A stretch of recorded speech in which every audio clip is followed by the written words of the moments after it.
প্রিয় শিক্ষার্থী, গুরুত্বপূর্ণ একটি টপিক নিয়ে চলে আসছি ম্যাথ কেমিয়ার পক্ষ থেকে।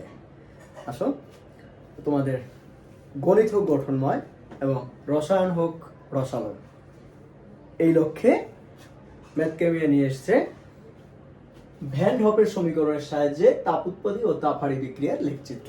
সুতরাং বুঝতেই পারছো যেখানে লেখচিত্র, এখানে ম্যাথ আছে।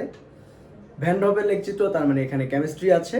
তো দেখি ভ্যান হপের সমীকরণের সাহায্যে তাপ উৎপত্তি ও তাপ হারি বিক্রিয়ার সম্পর্কটা কি হয়, লেখচিত্রটা কেমন হয়।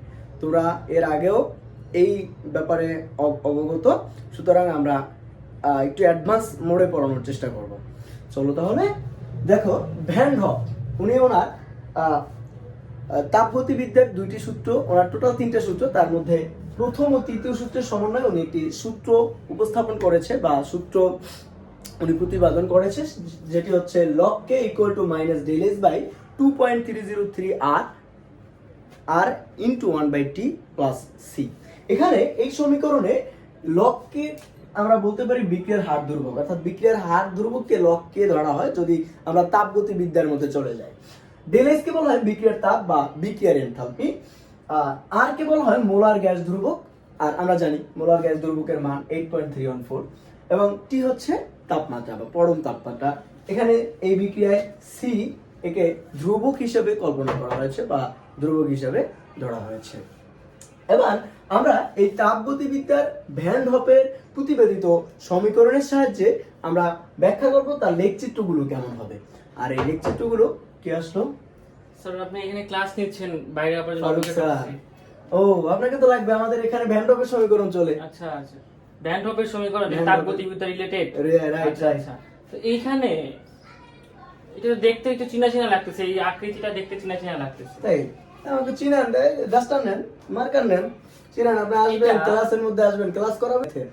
দেখেন এইখানে আমরা যেটা দেখতে পাচ্ছি যে log k, হ্যাঁ log k, এটাকে আমরা যদি একটা y এর সাথে তুলনা করি, তাহলে log k যদি আমরা y ধরি, y ইকুয়াল, তাহলে এই যে ডেল এইচ, ডেল এইচ এখানে আপনি কি লিখছেন, বিক্রিয়ার তাপ অথবা এনথালপি। আচ্ছা, তাহলে এটা একটা ধ্রুবক সংখ্যা যেহেতু তাপের পরিবর্তন। আচ্ছা, তাহলে এই টোটালটা কি ধ্রুবক সংখ্যা না? হ্যাঁ, তাহলে যেহেতু আরো একটা ধ্রুবক সংখ্যা 8.314, তাহলে আমরা এই টোটাল ধ্রুবক সংখ্যা যদি আমরা m দ্বারা প্রকাশ করি, তাহলে minus del H divided by 2.303 into r, এটাকে যদি আমরা m দ্বারা প্রকাশ করি, এই 1/t কে যদি আমরা x এর সাথে তুলনা করি, তাহলে 1/t এর পরিবর্তে আমরা যদি x লিখি, তাহলে প্লাস c, তাহলে আমরা কি বলতে পারি, এটা একটা কি দেখতে কেমন লাগে, সরল রেখা সমীকরণ। এটা হ্যাঁ, ওয়াও, সরল রেখা সমীকরণ। সেটা হচ্ছে কি y অক্ষ হতে কিছু অংশ কি কর্তৃত্ব, c হচ্ছে যেহেতু ধ্রুবক সংখ্যা, তখন y অক্ষ হতে কিছু অংশ কর্তৃত্ব, কিন্তু এটা একটা সরল রেখা সমীকরণ। তো অবশ্যই আমরা একটা গ্রাফ কল্পনা করতে পারি। অবশ্যই। তো এই গ্রাফ কিসের উপর ডিপেন্ডেবল? এই গ্রাফটা হচ্ছে আমাদের এই যে ঢালের উপর ডিপেন্ডেবল। m মানে ঢাল, m হচ্ছে এখানে কি ঢাল। তো আমরা কি জানি যে যেহেতু এটা y = mx + c, তো এই ক্ষেত্রে আমরা একটা কথা বলতে পারি যে এটা যদি আমার y অক্ষ হয়, এটা যদি x অক্ষ হয়, এই ক্ষেত্রে যেহেতু এটা c হচ্ছে ধ্রুবক সংখ্যা বা y অক্ষ হতে কিছু একটা কর্তৃত্ব অংশ, তাহলে আমি গ্রাফটা অঙ্কন করতে পারি এইরকম। অবশ্যই, তাহলে কর্তৃত্ব অংশ এর সাথে মিলবে না। তাহলে এইটুকু হচ্ছে আমার y অক্ষের হতে কর্তৃত্ব অংশের দৈর্ঘ্য, আর এটা হচ্ছে কি আমাদের একটা ঢাল। তাহলে এইখান থেকে আমরা বলতে পারি যে y = mx + c, এটা হচ্ছে একটা কি আমাদের সরল রেখার সমীকরণ।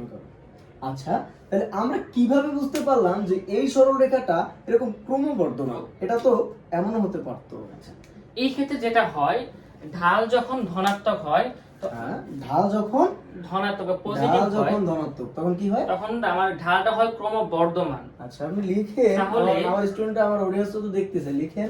ঢাল যেহেতু পজিটিভ, তাহলে আমাদের ঢালটা হবে ক্রমবর্ধমান। আর ঢাল যখন নেগেটিভ, ঢাল নেগেটিভ হলে আমাদের ঢালটা হবে ক্রমহ্রাসমান। এখন এই ক্ষেত্রে আমি যদি, যেহেতু এখানে y অক্ষ বরাবর log k কে কল্পনা করছি, তাহলে আমি এখানে লিখতে পারি log k, আর x অক্ষ বরাবর আমি যেহেতু 1/t, x এর 1/t এর পরিবর্তে আমরা এখানে x লিখছি, তাহলে এটা যেহেতু x অক্ষ, এটা হচ্ছে y অক্ষ, তাহলে এই x অক্ষ বরাবর আমরা কি লিখতে পারি 1/t। তাহলে আমরা দেখতে পাচ্ছি x অক্ষ বরাবর 1/t এবং y অক্ষ বরাবর log k। ও তাহলে এইটা একটা গ্রাফ এবং এরকম একটা গ্রাফ। তো এই গ্রাফেও তো আমরা এখানে 1/t আর এখানে এই বরাবর log k কল্পনা করতে পারি। হ্যাঁ অবশ্যই করব। হ্যাঁ, যদি পারি তাহলে ব্যাপারটা কি হয় স্যার? তাহলে আমরা এই ব্যাপারটা যখন এইখানে এই রেখাটা আসছে তখন কিন্তু m এর মান ছিল পজিটিভ। আর m এর মান পজিটিভ কেন হইলো এখানে? m এর মান এই সূত্র অনুযায়ী m এর মান পজিটিভ কেন? এই সূত্র অনুসারে m এর মান পজিটিভও হতে পারে, ঋণাত্মকও হতে পারে। কারণ যেহেতু আমরা এখানে দেখতেছি যে ডেল এইচ, এখন ডেল এইচ মানে কি বিক্রিয়ার এনথালপি। এখন আমরা জানি তাপ উৎপাদী বিক্রিয়া, তাপ হারে বিক্রিয়া। এখন তাপ উৎপাদী বিক্রিয়া ডেল এইচ এর মান যেন কি হয়? তাপ উৎপাদী বিক্রিয়া ডেল এইচ এর মান হয় নেগেটিভ। আচ্ছা, তাহলে যখন তাপ উৎপাদী বিক্রিয়া ডেল এইচ এর মান হচ্ছে নেগেটিভ, এই মাইনাস আর এই সূত্রের মাইনাসে কি হয়ে যাবে? পজিটিভ হয়ে যাবে। তখন তাহলে আমরা একটা রেখা কি পাচ্ছি? y = mx + c। তখন যেহেতু m যেহেতু পজিটিভ হচ্ছে, তাহলে আমরা বলতে পারি যে এই ক্ষেত্রে গ্রাফ হবে কোনটা আমাদের? এই 1 নাম্বার যে গ্রাফটা সেটা হবে। ওকে, তাহলে আমরা কি বলতে পারি? তাহলে 1 নাম্বার গ্রাফ যদি m এর মান পজিটিভ হওয়া সত্ত্বে হয়, তাহলে আমার এই গ্রাফটা তাপ উৎপাদী বিক্রিয়ার জন্য। হ্যাঁ অবশ্যই তাপ উৎপাদী। তাহলে আলটিমেটলি অবশ্যই এটা তাপহারী বিক্রিয়ার জন্য, কারণ আমার বিক্রিয়া দুইটা, একটা যদি এটা হয় অবশ্যই এটা। আর এর ব্যাখ্যা যদি আমরা যাই তাহলে কি হবে ফারুক স্যার? আমরা দেখুন এখানে হচ্ছে যে তাহলে ডেল এইচ যদি তাপ উৎপাদী বিক্রিয়া হয়, সেই ক্ষেত্রে ঢালটা হচ্ছে ক্রমবর্ধমান। আর ঢাল যদি ঋণাত্মক হয়, ঢাল ঋণাত্মক তখনই হবে যখন এটা যখন তাপ হারে বিক্রিয়া হবে। কেন? কারণ তাপহারী বিক্রিয়া ডেল এইচ এর মান পজিটিভ। তাহলে এই পজিটিভ এবং নেগেটিভে কি আসবে? নেগেটিভ আসবে। তখন এই পুরো মানটা আমাদের কি চলে আসছে? নেগেটিভ। তো তখন আমি সরলরেখার সমীকরণ কি y = mx + c। তখন যখন ঢাল যখন মাইনাস, তখন আমাদের রেখা চিত্র কোনটা চলে আসবে? চিত্র 2 চলে আসবে। তার মানে একবার স্পষ্ট যে এই চিত্রটা হচ্ছে আমার তাপহারী বিক্রিয়া। ওকে, তাহলে আমরা একটু আমাদের কেমিস্ট্রির ভাষায় যদি আপনাকে বুঝাই, আপনি কিন্তু এতক্ষণ আমাদের ক্লাসটাকে ম্যাথের ভাষায় সুন্দর কন্ডাক্ট করছেন এবং একবারে সমাপনী লাইনের দিকে নিয়ে আসছেন।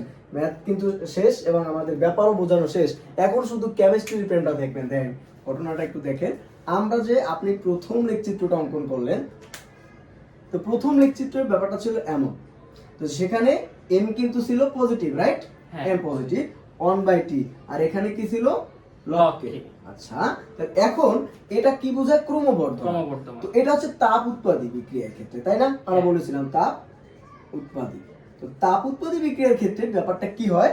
এইদিকে 1/t বৃদ্ধি পাওয়ার মানে কি স্যার? এখানে t কি বৃদ্ধি পাচ্ছে না হ্রাস পাচ্ছে? t হ্রাস পাচ্ছে, মানে তাপমাত্রা কমছে। তো তাপ উৎপাদী বিক্রিয়া যদি তাপ আমরা কমায় দেই, তাহলে তো বিক্রিয়ার হার বা বিক্রিয়ার হার ধ্রুবক বৃদ্ধি পাবে, এটা স্বাভাবিক না? তার মানে তাপ উৎপাদী বিক্রিয়ার জন্য এই রেখাচিত্রটি যথাযথ বলতে পারি। একই ভাবে যদি আমরা এই রেখাটাকে এভাবে দিতাম, তাহলে এটা হয়ে যেত তাপহারী হয়ে যেত। এবং তাপহারী বিক্রিয়া 1/t বৃদ্ধি মানে কি? t হ্রাস পাচ্ছে। আর তাপহারী বিক্রিয়া t হ্রাস পেলে, অর্থাৎ তাপহারী বিক্রিয়া যদি t হ্রাস পায়, তাহলে বিক্রিয়ার হার বা বিক্রিয়ার হার ধ্রুবক কি হয়? হ্রাস পায়। এই কারণে দেখেন তাপহারী বিক্রিয়ায় তাপ কমছে, বিক্রিয়ার হার ধ্রুবক ধীরে ধীরে কমছে। সুতরাং আপনার ম্যাথের পরিভাষায় আমার কেমিস্ট্রিকে ওয়েল এক্সপ্লেইন করা যায় এবং এভাবেই ম্যাথোকেমিয়ার প্রেমে পড়া যায়। এই কারণেই এই লক্ষ্যে আমরা নিয়ে এসেছি ম্যাথকেমিয়া, যেখানে মূল থিম সং ছিল কি ছিল স্যার? গণিত হোক গঠনময় এবং রসায়ন হোক রসায়ন। ওকে, তোমাদের সাথে আমরা থাকবো অলওয়েজ সাপোর্টিভ হিসাবে। থ্যাংক ইউ, ভালো থাকো।